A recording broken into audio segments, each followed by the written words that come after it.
L'ex-procureur qui a poursuivi François Fillon sème le doute. À quelques jours du verdict dans cette affaire, Éliane Houlette, ancienne patronne du parquet national financier, déclare avoir été victime de pression hiérarchique.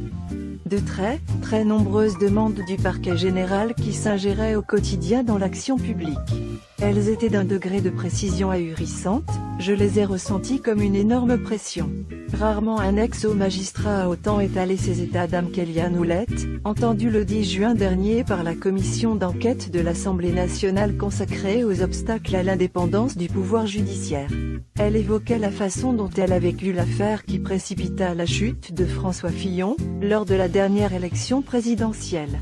C'est elle, en tant que procureur national financier, de 2014 à 2019, qui déclencha les poursuites contre l'ancien candidat de la droite. À lire aussi, les proches de François Fillon s'indignent des révélations de l'ex-procureur. Son audition devant les parlementaires exhale un parfum de règlement de compte. L'ex-patronne du parquet national financier, PNF, aujourd'hui à la retraite, charge le parquet général d'alors, tenu par Catherine Champrenault, une proche de Ségolène Royal dont la nomination fut pilotée personnellement par François Hollande. La création du PNF en 2014, au détour de l'affaire Cahuzac, avait été perçue par quelques connaisseurs comme la mise en place d'une machine de guerre judiciaire. Les étranges confidences de l'ex-procureur Houlette laissent à penser qu'il n'y avait pas besoin de cabinet noir. À l'entendre, le pouvoir savait en temps réel et décidait de tout. Un contrôle très étroit. Qui était ministre de la Justice? Le socialiste Jean-Jacques Urvoas, condamné depuis par la Cour de justice de la République, CJR, dans une autre affaire, où son appétit pour les enquêtes en cours l'a conduit à transmettre imprudemment des informations à un député ami. Le directeur des affaires criminelles et des grâces, Caguet, de l'époque, poste clé, était Robert Gelly, qui fit son service militaire avec Hollande, dit ne pas être son ami, et vient d'être bombardé ministre de la Justice de Monaco. On ne peut que se poser des questions. C'est un contrôle très étroit. Éliane Houlette, ancienne patronne du parquet national financier. C'est donc surtout la pression du parquet général qui a marqué Éliane Houlette durant l'affaire Fillon.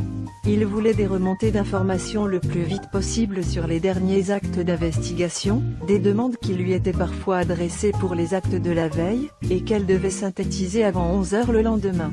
Les demandes de précision, de chronologie générale, tout ça à 2 ou 3 jours d'intervalle, les demandes d'éléments sur les auditions, les demandes de notes des conseils des mis en cause. Les rapports que j'ai adressés, je les ai relus.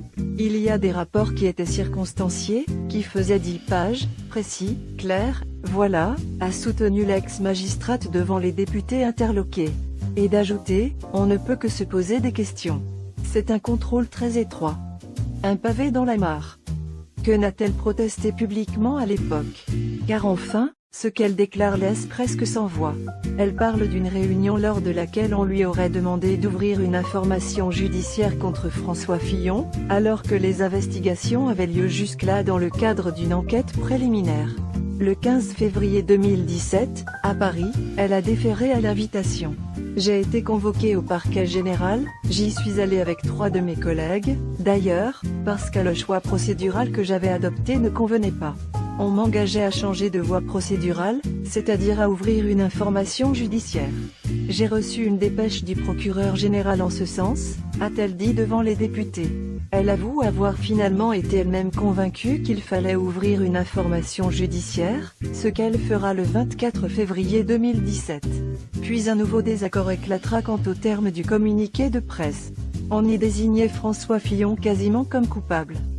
À lire aussi, la flamboyante plaidoirie de l'avocat de François Fillon.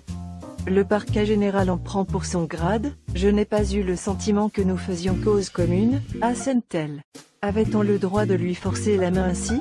Ignore-t-elle, de son côté, qu'elle fait ses déclarations à quelques jours du verdict qui doit tomber, le 29 juin, en principe, dans l'affaire Fillon? C'est en tout cas jeter un sacré pavé dans la mare. Dernière touche au tableau, Éliane Houlette doit elle-même répondre de possibles indiscrétions dans un autre dossier qui a justifié l'ouverture récente d'une enquête préliminaire du parquet de Paris pour violation du secret de l'enquête.